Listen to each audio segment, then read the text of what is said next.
Would the speakers of today please come forward close to a microphone somehow so that the audience can ask questions of anyone today? Maybe don't sit here because these have microphones. Could I comment on Jay's Belsky's exposition? Yes. While the speakers are coming up, you can start. Yes. Oh, okay. Jay, I disagree. It's a free country, last time I checked. Right. There's volumes of experimental literature that documents that early sensory deprivation leads to chronic stimulus-seeking behavior later in life. Harlow documented this in the primates. When deprived of touching and movement stimulation, they develop stereotypical chronic rocking behavior. How do you avoid rocking behavior? You provide the movement stimulation, which Bill Mason did, with the artificial moving surrogate mother. These animals develop no rocking behavior, none of the pathologies associated with maternal-infant separation.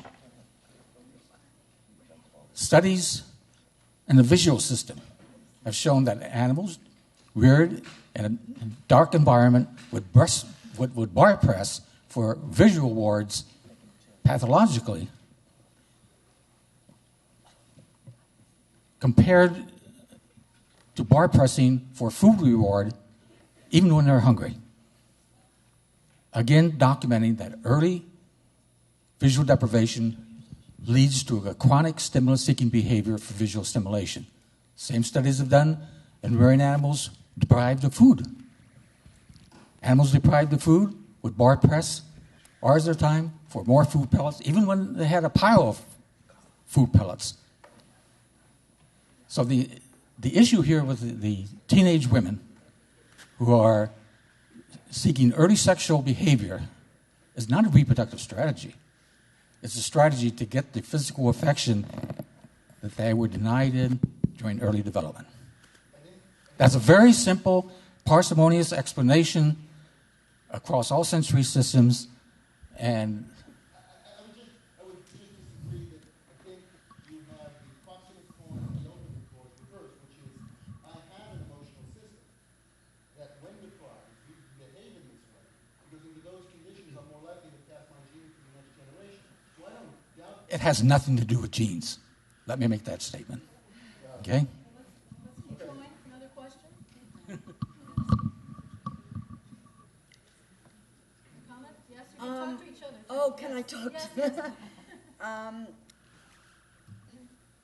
If an organism has all these lovely things that we've been talking about, a lot of attention and a lot of contingent responsiveness and appropriate nursing experience and sleeping experience and all of these things, and it creates an organism that is actually very adaptable to many different environments, so that that person would be more resilient in a stressful later environment, because they are very attentive, because they have very good memory, because they have inhibition of systems, etc., then wouldn't that put that person in a better position actually to predict the future? Because someone who has been deprived of a lot of these things, who then becomes quite rigid in their responsiveness, who doesn't pay attention, who is very impulsive, etc., may work well for a very specific later environment, but not for most later environments. So I would think the best strategy is to have the good things. That's a challenge. I think you really pass him a microphone. Some of this comes down to specialist and generalist. I guess here's the alternative hypothesis, which is that for those who are lucky enough, let's say, to be born as the specialist and the fixed strategist, who, in the best of all worlds, you know, he or she is prepared for that world and that world only, okay? Is the person who's prepared for that world and that world only going to actually be more successful in that world and that world only than the kind of person you described who is environmentally regulated to succeed in many ways? I'm not so sure. Yeah. And in fact, if the fixed strategist is a, you know, if that key fits that lock more perfectly than this semi-malleable lock, the semi-malleable key, then all of a sudden that's the differential advantage. And so there are definitely benefits of having, you know, being able to fit those multiple environments. But you may never, as a generalist, you may never have the specialist as refined in ability. Let's have some other questions, comments? Ask each other questions too, Steve.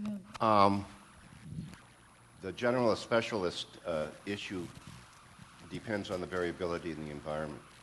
And if you're all generation after generation growing up in the same environment, you don't need that kind of variability built in. When you have, however, a weed species like my rhesus monkeys are, contrasted with other primate species, and humans contrasted with other species who don't have any one natural habitat, who can live just about any place, then variability becomes an advantage, variability within the species, especially if these individuals are expanding their populations, because every time you go into a new place, you're going to find a different set of challenges, and some individuals may be better prepared to handle those challenges than others. So I believe for weed species, Mother Nature has hedged her bets and built in variability so that somebody in the group is going to survive, and then that niche will be occupied by a subset of the species that is particularly well tuned for that particular environment.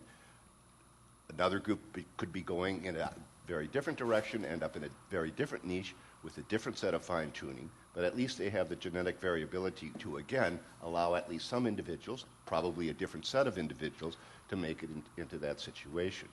So not all species have that capability, and not all those species can live in different places. And you can talk in terms of the physical requirements or the social requirements, but the bottom line is that you cannot have a gene by environment interaction if there's no genetic variability.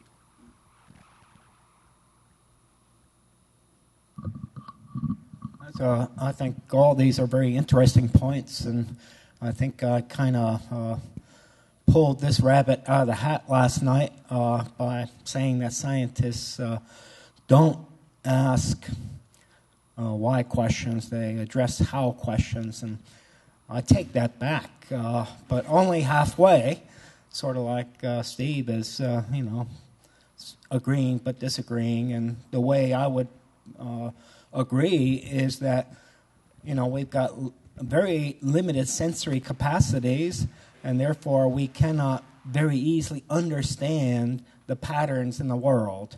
And someone has to have the insight that there are patterns in the world, sort of like Bowlby recognized attachment theory, and then that problem needs to be addressed scientifically, namely experimentally, where one is looking for the mechanisms.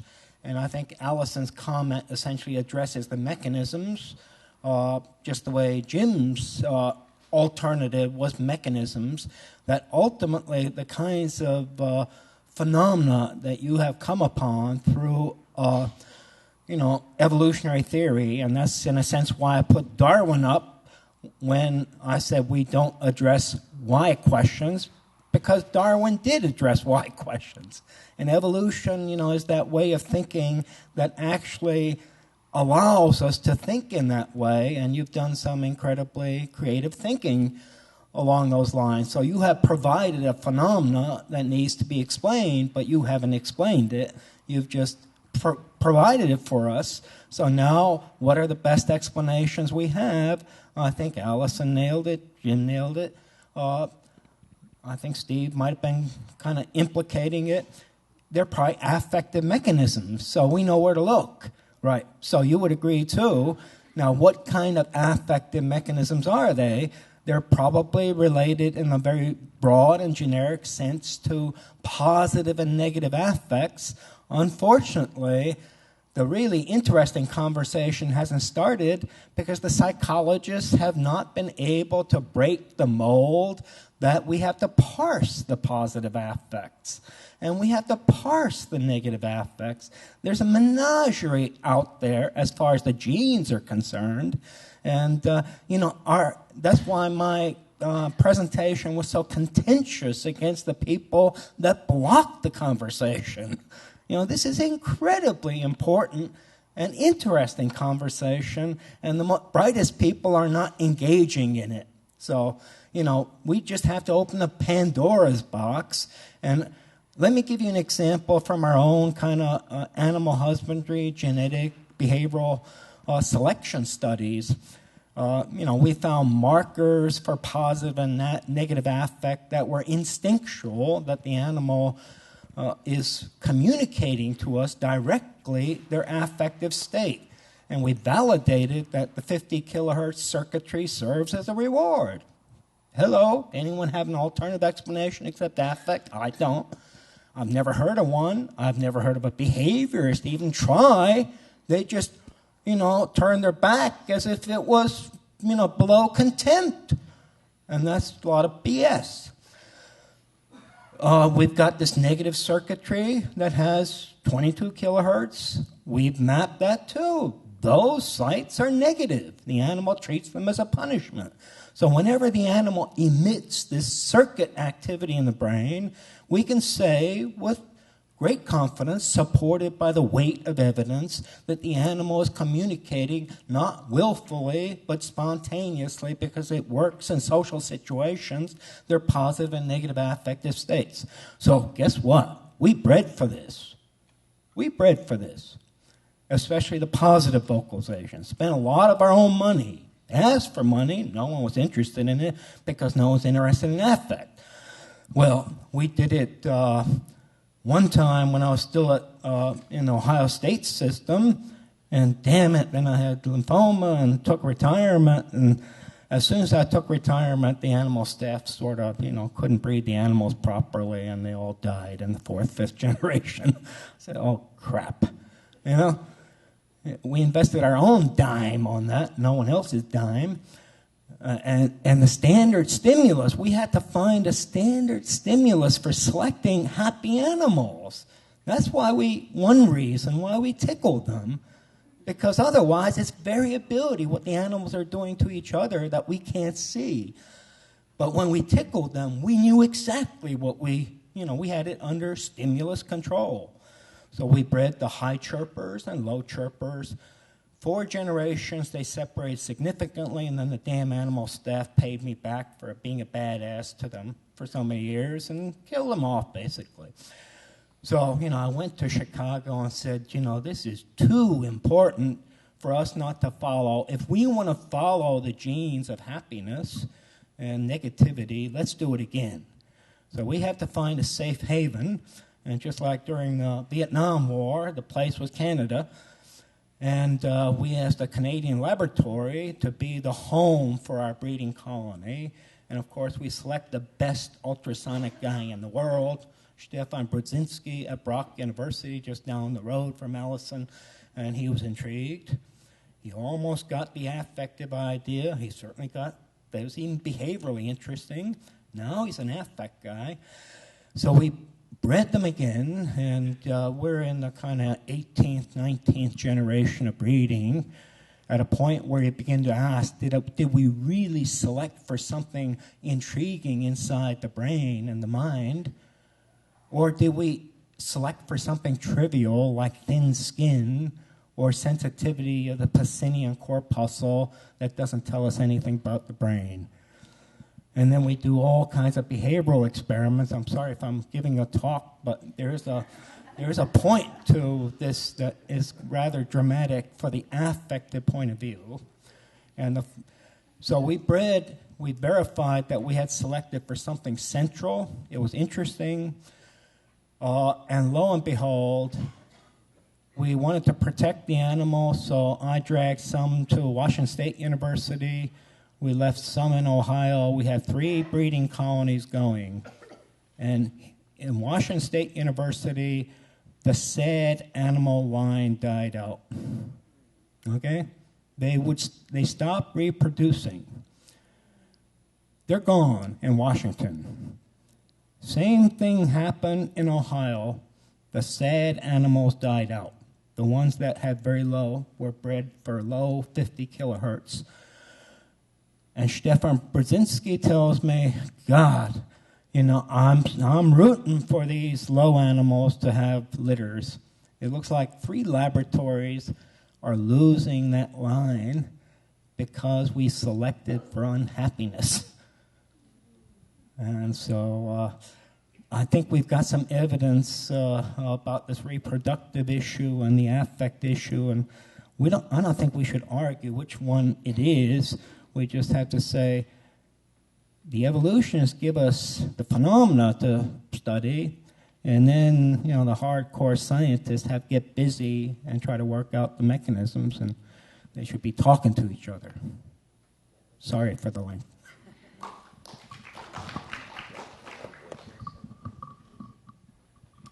Hi.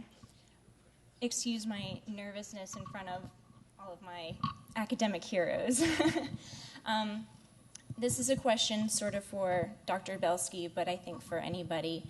I appreciate your view on these adaptive responses, and I happen to agree, because when you talk to mothers that are harsh mothers, they love their kids. They think they're doing the right thing. You ask them why they spank, and they think they're supposed to spank. They're preparing their kids for a harsh environment, and so they don't think of themselves as being bad parents. They're trying to be very good parents. But within your last comment of that because it's functional, that maybe we shouldn't question it, I wonder how that affects our policies when a lot of these parenting behaviors tend to group up along SES lines, or because of our institutional racism that we have in the United States. If we see this as being functional and adaptive, and if we are perpetuating a social problem, if we see it as being functional and not trying to address it at a more policy type level. Functional, let's be clear here. Functional means in the evolutionary path, perhaps in the present, but that's not your question, it's functional to move genes through time. There's no endorsement of that. That doesn't lead to the conclusion, therefore there's nothing you can do about it. In fact, anything but. What I'm offering really is a nature-based theory of nurture. And in fact, one of the implications is that if you want to prevent teenage pregnancy, if you want to reduce the things we don't like, let's say, and we don't value, and get more of it, it's not going to be said that making moral claims about people doing right and wrong is not what it's about. It's about, as long as their ecological circumstances, presuming they're malleable individuals, as long as their ecological circumstances are conveying information that the future's precarious, I'm at risk, then the very things we don't like are going to occasion, I would argue.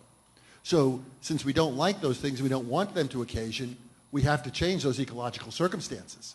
And the theory would be, obviously, that if you change those ecological circumstances, especially early enough in life, then you would change those developmental trajectories. Again, at least more easily for the malleable than the less malleable. So please don't hear me saying, making the naturalistic fallacy here, going from this is the way it is, to concluding that's the way it ought to be. That's a scientific no-no of long standing, and it's not an error I'm committing, though I'm not committing many others. Other comments? This is a question for Dr. Belsky, but also for the rest of the panel. And my question regards the idea of differential susceptibility, or whether we call it biological sensitivity to context. It seems that there are some children who are biologically, genetically vulnerable, but for whom those vulnerable kids are at even greater likelihood of responding to the quality of a positive environment. And my question regards the limits of that malleability, so to speak. Is there a point at which even the most optimal postnatal environment cannot obviate the effects of early biological risk, however you contextualize risk?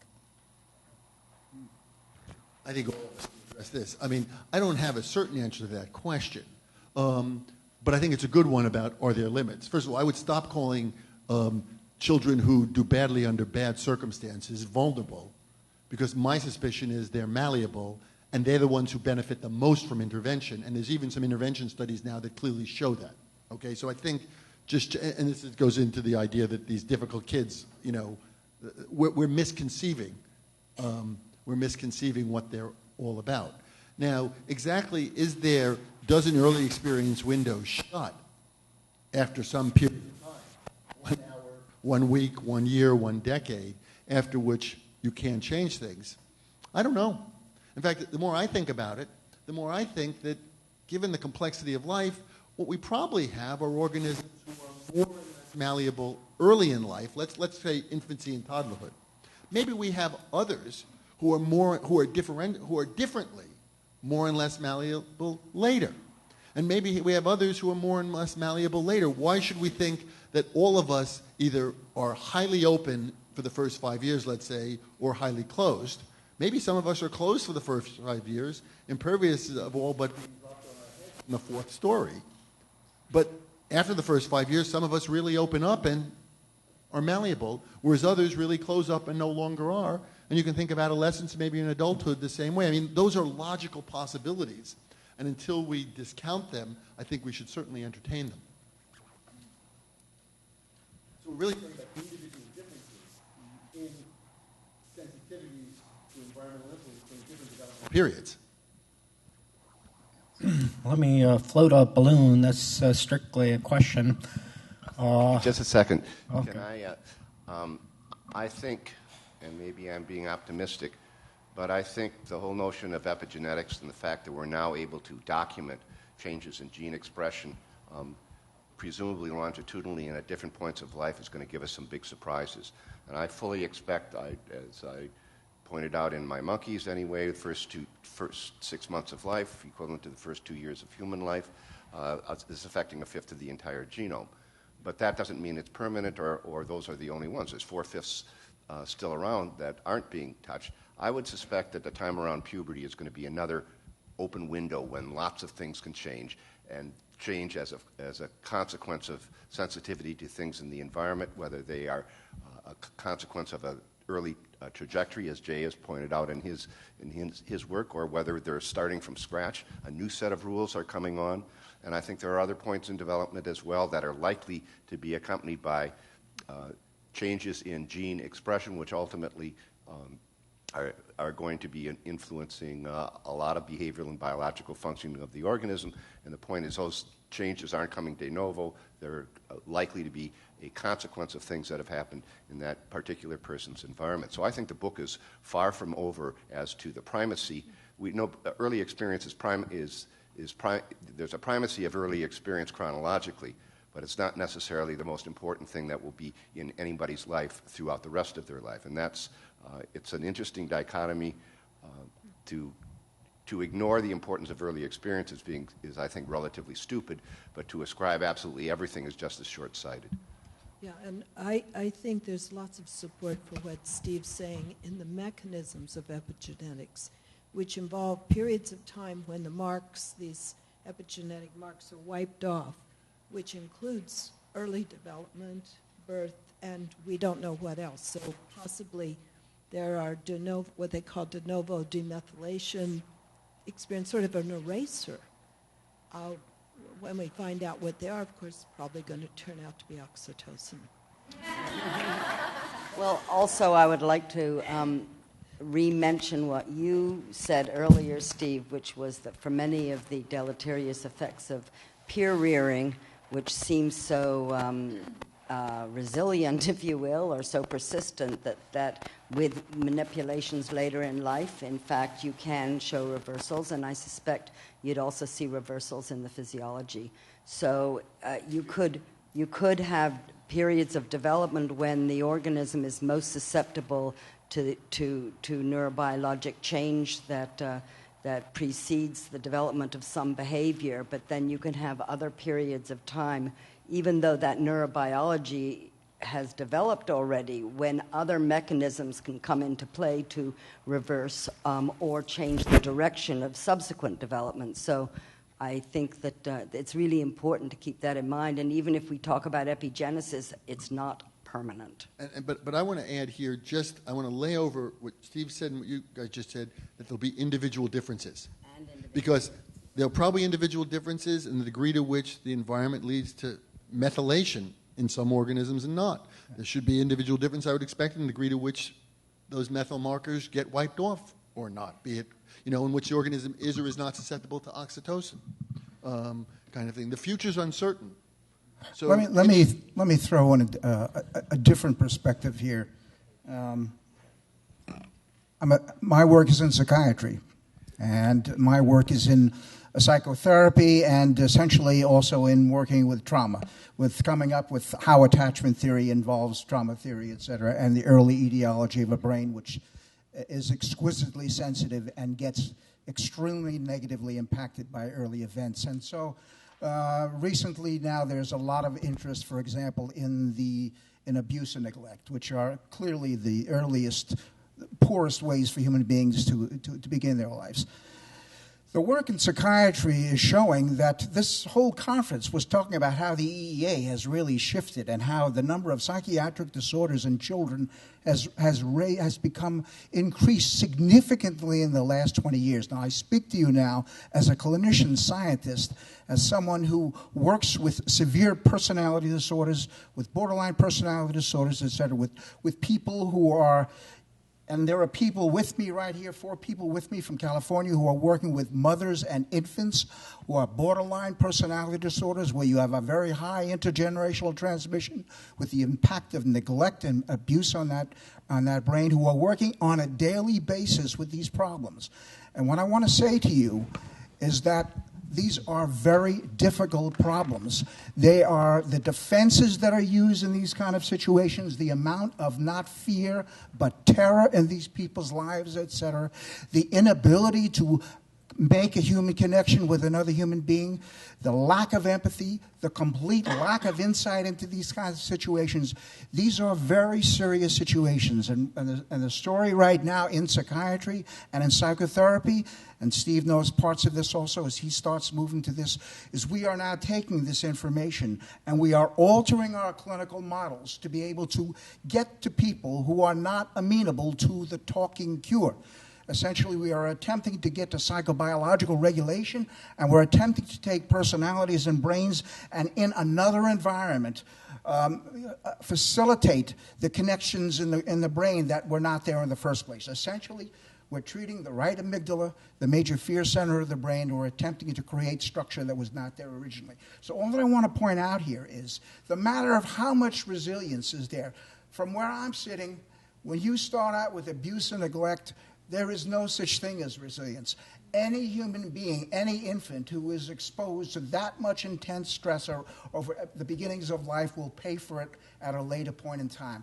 And they may not pay for it with their left hemispheres, but they may pay for it with their vegetative nervous systems, with their inability to regulate stress, and their inability to take in comfort from another human being.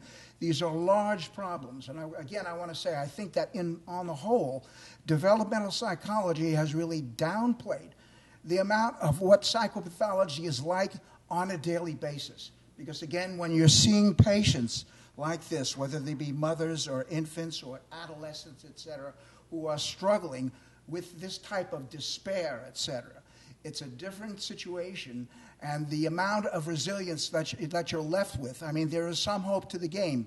And the truth of it is we can now reach patients which we couldn't reach before by moving and taking this information on psychobiology and moving away from purely cognitive models. Because the truth of it is, the major form of psychotherapy that is taught in our universities, cognitive behavioral therapy, does not touch severe disorders of affect regulation. And the more one can have insight and have conscious control does not make it either. So let me go back one more second. What I'm saying is all of this information about development, about brain development, about attachment, et cetera, about stress regulation, is also going into the psychotherapy field right now. And all therapists are picking this information up and coming down with a very different model. But I want to point out again, these speculations about what it is like for a person who lives in agony on a daily basis, who is on the border of suicide on a daily basis, et cetera. This is a lot tougher than it looks, and it's not so theoretical that these changes theoretically can be made. I'd like to kind of respond and build on what Alan and also kind of relate to Jay, because Jay's presenting a dialectic. It's a very stimulating dialectic of advantages for certain reproductive strategies. They both have advantages. They are both adaptive, but they're adaptive in different contexts. And most of the room says, listen, I don't want to have abuse, I don't want to have early puberty, I want to have social interactions, I want to be able to regulate my behavioral state with another person. And now I flip over to where Alan's saying the real issue is, can a person regulate, meaning state regulate, with another person or not, as a dividing feature of whether people gain from being in a social context. We are in a society that does place a lot of value on cognitions independent of physiological and behavioral state. So when I talk to parents of autistic kids, or any parents, they say, the first thing they often say is, my kid's very bright. So what is my comment to them? What's the real problem here? The problem is you don't like your son, you don't like your daughter, because the priority we should have is that we like our kids, we like the interactions, but our society, including the school systems, don't focus on those features. They don't have classes or skill sets of social behavior, of social state regulation. Now, the question of diversity, and where many individuals have difficulty in state regulation, is a major, major problem. What happens to those kids? They're pushed out of public schools. They're pushed into other environments. And they're treated as if their behavior is immoral, bad behavior. Not that they have difficulties in state regulation. When you understand that kids and individuals, and even some of our colleagues, by the way, in psychiatry, have state regulation issues, you think in terms of how can you change the context of the state that they're in to make them feel safer, and when they feel safer, what are the properties of whether it's a child, a spouse, or a colleague? The head rotates, the eyes make contact, and the voice becomes prosodic. So the whole issue is the physiological state changes. And one final comment back to kind of Collins, another one of my heroes, actually. He's also one of my heroes, this one, is that long before we used syntax to communicate, I think that was his point, we communicated with vocalizations. And our nervous system, and all mammalian nervous systems, evolved to detect and pick up prosody in voice, whether it's a small vowel, whether it's a chirping rat, or whether it's a 300-pound overweight adult. The prosody of the voice is picked up because, through evolution, the middle ear structures change to amplify and pick out a certain frequency band, which happens to be the frequency band of melody, of theme in classical music, and mother's lullabies. We can pick that up, but we pick up those sounds at a great cost. When we can attend to those sounds, we can't hear the low-frequency sounds of predator. So we now get to Jay's issue of the culture and the environment.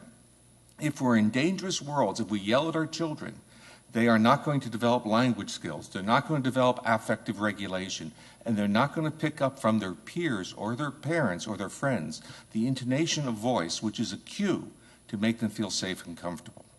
So prosody in voice, from my perspective, is how we make our autonomic nervous system transparent to the conspecific, our species partners, to understand that we are not dangerous to approach or to be near. So if we have a prosodic voice, we are now safe. And we're seeing this actually in the vowel as well. If the vowel has prosody, they have higher vagal regulation of the heart. You put a stranger into their cage, the prosody disappears, and the vagal regulation is withdrawn. And they then become like mice. They become defensive animals and not friendly.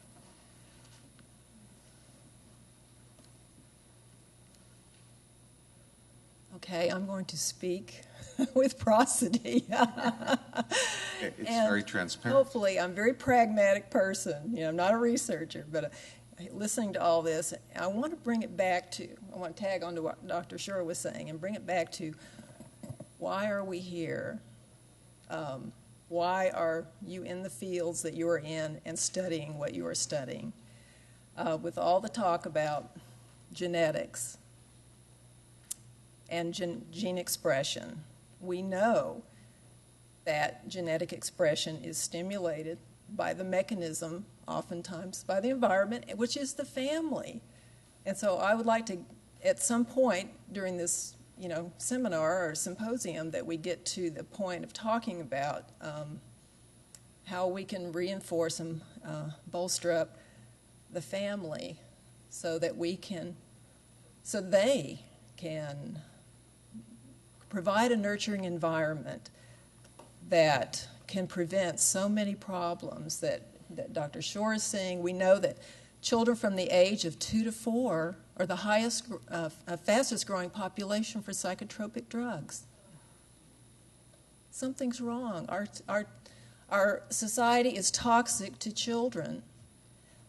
They did a study for the Hardwired to Connect report and they surveyed middle school students and found that 80% of them believe that adults didn't care about them. And so we need to think about a goal, this is my opinion, of our culture, of the future, and I think it is empathy. How can we develop empathy within the relationship, within the family, within the school community, within the broader community? There is an empathy deficit in our culture that is growing by leaps and bounds right now. And I don't know if you've heard of Jeremy Rifkin, but I would invite you to watch his talk. He spoke to the Royal Society of the Arts about the empathic civilization. It's really fascinating, so you might check it out on YouTube. But I just want to kind of bring this back to how can we work together as researchers, as clinicians, as practitioners, and really get down to the nuts and bolts of how to apply your research in supporting families and creating a more empathic civilization. We've got to get out of academia and out into the popular culture. Thank you.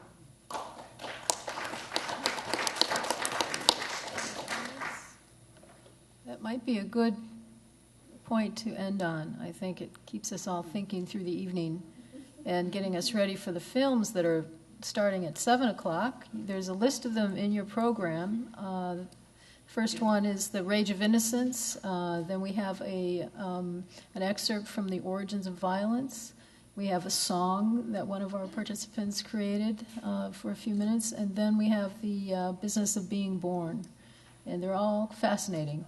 So I encourage you to attend at least one. It's here, yes. And they're in sequence. They're in that sequence, yes. That's on the sheet.